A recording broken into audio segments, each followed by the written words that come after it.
ಏನಿದೆ ಸೌಂಡು? ಬನ್ನಿ ನೋಡೋಣ. ಏಯ್ ಇರೋ, ಕಸ್ಟಮರ್ಸ್ಗೂ ಗೊತ್ತಾಗಿದೆ ಏನು ಮಾಡ್ತಾ ಇದ್ದೀರಾ ಅಂತ. ಸೈಡ್ಗೆ ಹೋಗಿ ನೋಡಿ.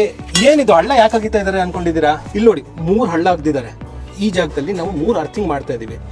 ಒಂದು ಅರ್ಥಿಂಗ್ ಬಂದ್ಬಿಟ್ಟು 1x1 ಸ್ಪೇಸಲ್ಲಿದೆ, ಮತ್ತು 3 ಅಡಿ ಆಳದಲ್ಲಿದೆ. ಟೋಟ್ಲು ಒಂದು ಅರ್ಥಿಂಗಿಂದ ಇನ್ನೊಂದು ಅರ್ಥಿಂಗ್ಗೆ ನಾವು 3 ಅಡಿ ಸ್ಪೇಸ್ ಬಿಡಬೇಕು ಯಾವಾಗಲೂ.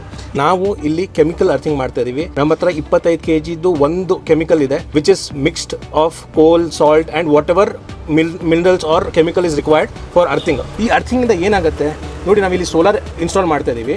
ಸೊ ಒಂದು ಅರ್ಥಿಂಗ್ ಬಂದುಬಿಟ್ಟು ಸೋಲಾರ್ ಪ್ಯಾನೆಲ್ ಪ್ರೊಟೆಕ್ಷನ್ಗೋಸ್ಕರ, 2ನೇ ಅರ್ಥಿಂಗ್ ಬಂದುಬಿಟ್ಟು ಇನ್ವರ್ಟರ್ಗೋಸ್ಕರ, ಮತ್ತು 3ನೇ ಅರ್ಥಿಂಗ್ ಬಂದುಬಿಟ್ಟು ಲೈಟ್ನಿಂಗ್ ಅರೆಸ್ಟರ್ಗೋಸ್ಕರ. ಈ ಲೈಟ್ನಿಂಗ್ ಅರೆಸ್ಟರ್ ಯಾಕೆ ಹಾಕ್ತೀವಿ ಅಂದರೆ, ನಾಳೆ ಸಹ ಏನಾದರೂ ಮನೆ ಹತ್ರ ಸಿಡ್ಲು ಏನಾದರೂ ಬಿತ್ತು ಅಂದರೆ ಅದನ್ನು ಎಳ್ಕೊಂಡು ಬಂದುಬಿಟ್ಟು ಅರ್ತ್ ಮಾಡಬೇಕು ಅಂತ. ಮತ್ತು ಈ ಅರ್ಥಿಂಗ್ ಬೆನಿಫಿಟ್ ಏನು? ಈ ಅರ್ಥಿಂಗಿಂದ ಈ ಸೋಲಾರ್ ಪ್ಯಾನಲ್ ಆಗಿರಲಿ, ಮತ್ತು ಈ ಇನ್ವರ್ಟರ್ ಆಗಿರಲಿ ತುಂಬ ಸೇಫ್ ಆಗಿರುತ್ತೆ. ಇದು ಒಂದು ಪ್ರೊಟೆಕ್ಷನ್ಗೋಸ್ಕರ ಹಾಕೋದು. ಮತ್ತು ನಾಳೆ ಸಹ ಏನಾದರೂ ಫಾಲ್ಟ್ ಬಂತು ಅಂದರೆ ಆ ಸೋಲಾರ್ ಸ್ಟ್ರಕ್ಚರಲ್ಲಿ, ಸೋಲಾರ್ ಪ್ಯಾನಲಲ್ಲಿ ಅಥವಾ ಇನ್ವರ್ಟ್ರಲ್ಲಿ ಕರೆಂಟು ಹೋಗಬಾರ್ದು. ಸೊ ಪ್ರೊಟೆಕ್ಷನ್ಗೋಸ್ಕರ ನಾವು ಇದನ್ನು ಯೂಸ್ ಮಾಡ್ತೀವಿ.